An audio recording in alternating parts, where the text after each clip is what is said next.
All right, everybody. It is about 12:03. We want to make sure we get everybody back to what you need to be doing here today. So we're going to go ahead and get started. We're going to go ahead and welcome Austin Bontrager.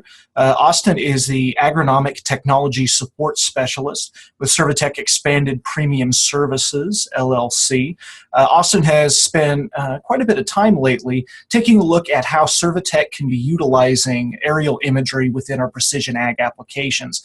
Specifically, last year he did took a look at the UAV or drone imagery, and then also he's been heavily involved with our partnership with Air Scout, which has been the manned aerial imagery service that we've been using to get some of these great images that you're going to see today and get a brand new look at how we're doing things out in the field and how our agronomists and our growers can utilize this data. So without further ado, Austin, I'm going to go ahead and unmute you and make you the host of this. And so hopefully if anybody has any questions, Austin's information is up there on the screen. And Austin should be able to answer any questions for you here at the end of it. So if you sign up with aerial imagery through Servi-Tech, these are the three things that you're going to get each time they fly over the field. The first is a native or true color image. Now, I picked a field where you can't really see much going on here with the true color image. So we definitely don't stop there. You can see a little bit. You can see a hybrid split going down the middle of the field here, and you can maybe see, it looks like maybe something's going on here.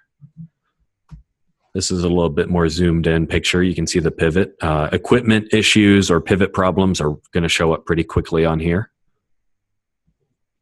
Now this is where I start to like it a little bit more. Here they've taken the red, green, blue. So this isn't a true NDVI picture, but what they've done is they've taken the red, green, blue picture, the same one you saw back here, and they've processed it to bring out the changes to make it really, really pop and stand out. And so what you can see is this spot here that just barely showed up on the other image. I mean, this is like a red flag. There's something going on there. Also, I didn't even notice, but there's definitely some crop stress going on here. We've got some sort of line going on there. There's a lot going on this field that all of a sudden is going to pop out and really show up that you might not see in the visible light. And if you can't see with visible light from the air, when you're actually down there in among the crop, it's going to be really hard to see from the ground because you're only going to see a couple plants ahead of you. You're not going to see a big scale pattern. So these big scale patterns are really going to show up on the imagery like this. So zooming in a little bit more, here you can see some more detail.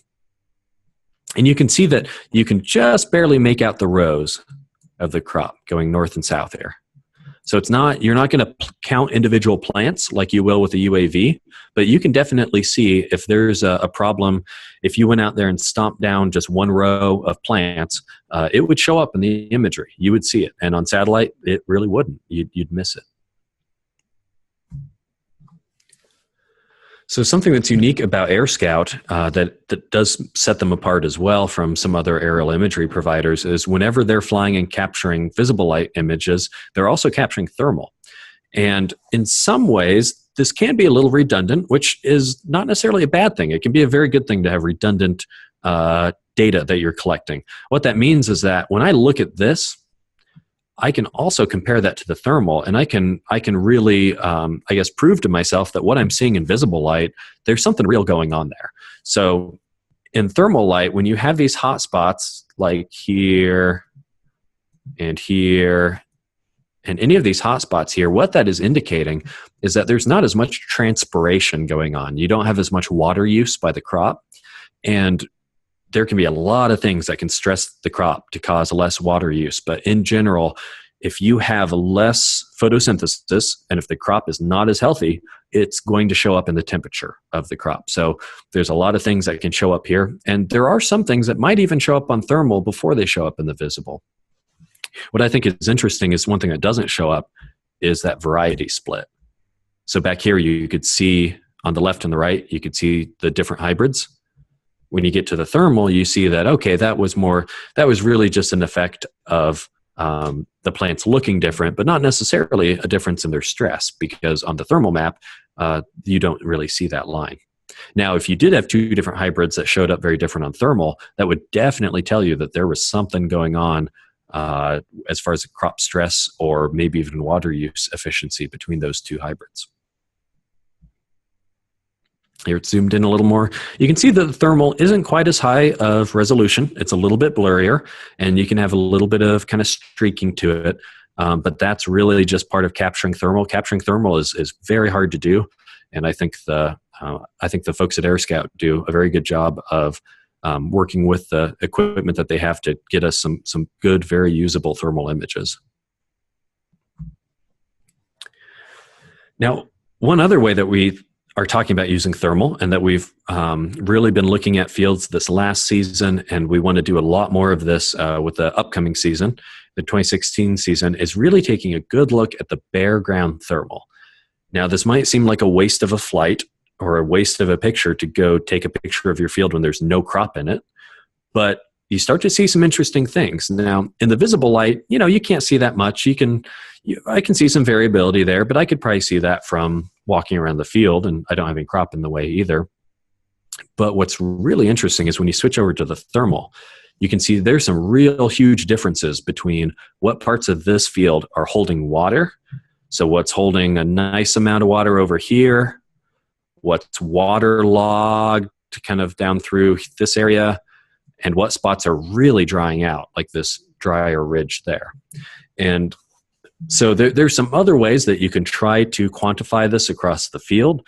You can take a EC map, which is going to cost quite a bit more to capture, actually, and can have some other issues that affect it to try to get a feel for what soils hold more water.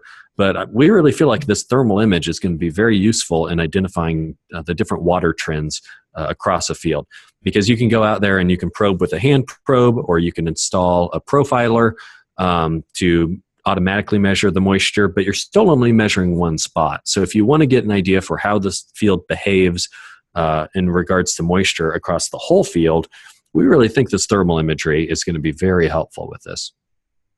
So for our customers that are in Iowa, they might be more interested in figuring out what parts of the field really are going to require some drainage with tile drain placement, and you can maybe make a smarter choice about where you draw the boundaries for that. For our growers that are in central or western Kansas or Nebraska, they might be a lot more interested in what spots are going to be too dry. And some of this you're going to learn by farming the field long enough, but if you've got some new acres that you're renting, or even if it's something you've been farming for a while, there's always surprises that we've been finding when we've been looking at the imagery. So there's a whole list of things that you can see with aerial imagery. You can see long-term trends. There's certain compaction trends that you might have an old path or road that went through the field that could have been something that hasn't been in use for decades that you've been farming through that's still going to show up in the imagery. And so there's some kind of fun stuff you can see there, old farmsteads, that sort of thing. But there's also a lot of short-term things that you're going to see in the field that are going to affect, that coming growing season. Things that you would definitely discover on the combine at the end of the field or at the end of the season, but we really don't want to be discovering things on the combine. We want to know ahead of time what's going on in the field. And our crop consultants do a great job of going out there and finding stuff, but that's just one person that can only cover so many feet of field that they can walk through. And if you don't have that view from above, it's going to be impossible to catch everything. So irrigation issues, you're going to be able to see if the sprinklers on your pivot aren't working well. You're going to see where things are drying out or maybe being too wet. Nutrient deficiencies are going to show up. That's something that we've definitely seen show up in different fields, and you still need to verify what they actually are. You can't just take a map and go out there and apply nitrogen. You got to still do a sanity check, go out there and make sure you know what you're looking at. But that's true of any of this.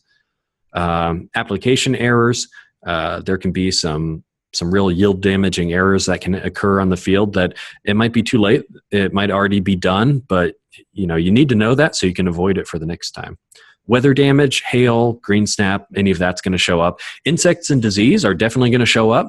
I'm not going to say that you should wait to apply fungicide or pesticide until it shows up, because as you probably know, by that point, there's going to be a lot of damage done. But there's fields where you might not realize that you've got an infestation coming in on some far corner that you don't visit it as often, and it's still really good to know. Like I said, you don't want to discover things when you're on the combine. couple examples here that I've annotated, and this is part of the PowerPoint that you may have already received and looked through. I have a few examples of fields with bare ground thermal. Now, this field does have this kind of pothole over here, holds a lot of water, and so you probably didn't need a thermal image to tell you that. That's pretty easy to tell. But for the rest of the field, what I think is really interesting is if I was going to go out here in the field and, say, place a moisture probe, or if I was scouting this field and I was going to just go probe for moisture to see what was out there, it's not very apparent that this side of the field is a lot drier than this part of the field. But when you look at the thermal, it definitely shows up in the thermal, even though you're not going to see that even if you're walking across the bare ground or through a short crop. This field you already saw. Do you have that very dry ridge there? You might use that to affect planting population, maybe even what hybrid or variety you choose to put there. This is another field that, with the exception of these two low areas over here, with the exception of that, most of this field looks pretty flat. Most of this field is pretty uniform, but you can really see some variability in the soil when you're looking at the thermal. So once again, it's good to know for irrigation purposes, good to know for scouting purposes. Some mechanical issues. This is something that you're going to be able to see, especially if you're getting the more frequent, the tin flight package. You're going to be able to see if something goes wrong. And once again, it's hopefully stuff that you would catch before then, but sometimes I know things happen to a pivot when it's on that far side of the field that you might not be able to see. In this case, someone pointed out when we were looking through this when we were looking through the photos here, they said, man, that's a heck of a swing arm that they have on that pivot. And of course, it's not supposed to be doing that. So this would be very good to catch rather than discovering it when you go to turn off the pivot later that it's had a failure there. In this case, the sand trap was open on the end of this pivot, so it was laying over the corn as it went. There wasn't any permanent damage to the crop there, but it was using a lot more water than it needed to be doing because it was just dumping a bunch at the end. And then this field, this is the same one that we saw earlier with the bare ground image, but this is later on in the season, and this is after some pretty significant damage had occurred. And in this case, the only difference between the 80 acres on the right and the 80 acres over here to the west is when they sprayed. And it was not that long. I think it was less than a week apart from when they drove over the right side versus the left side.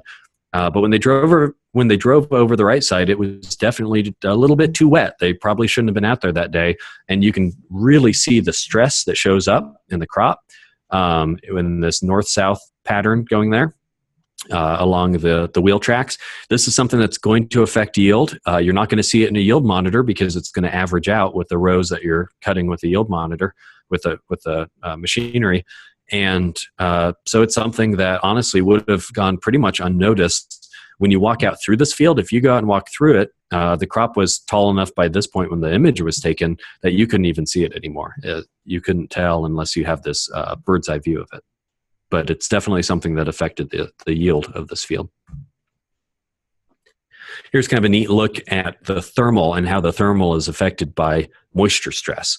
So on the right-hand side of this image, the pivot is moving in that direction, and you can see that crop, because it's got that warmer color to it, it's the yellow scaling on here. With that color, that's indicating that it's a little bit warmer, and so it's starting to stress a little bit from not having quite as much water as where the pivot's just gone over. And in the corners, of course, it's really stressing because that's your dryland corners that aren't receiving irrigation. This is a field down in Kansas. Definitely a lot more moisture stress going on here. You can really see where that pivot has gone, where they started the pivot when it was down here, and as the pivot's traveling up this direction. And you can see that if you're trying to schedule irrigation for this field, it really depends. You really want to know if you're checking in more of a moist area, more of a dry area. Some of these trends are going to be obvious when you're in the field, but they're, like I showed with some of those fields, that there's still spots of the field that can look pretty uniform from the surface that have a lot different stuff going on underneath. So this is where the thermal imagery would definitely be helpful here as well. And, if you were getting into variable rate irrigation or making a prescription like that, I would really, really like to have imagery like this before I try to come up with a plan for variable rate irrigation, because I'd want to know that I have a really good idea of what parts of the field need a little bit more water, what parts don't need as much. Here's another example from Kansas here. Some interesting things that we see going on here. Obviously, you can see that in this test plot, you have a variety of plant health from the different varieties that are in there. You can see the little squares. This segment of corn just to the south of the test plot area was actually planted earlier, and it actually got a lot more spider mite pressure coming in from the west of this field, coming in from the field edge, as spider mites often do. And you can see it down in this other corn too, that stress showing up in the edge there, but it shows up a lot worse in that earlier planted corn. Here's another case where you can see different hybrids are showing up very different in this view, which is the processed red, green, blue. And then you're also seeing some differences here. Now, this isn't a bare ground or a short crop. This is actually a mature, tall crop, but you're still seeing a big difference in what it looks like and in the stress of the crop along the direction that they did the tillage. And so this would tell you that their method for tillage on this field probably had an effect on the yield of the crop if it's showing up that much in the imagery. So that would be definitely something that the farmer would want to know, because otherwise you would expect that it just wouldn't show up at all.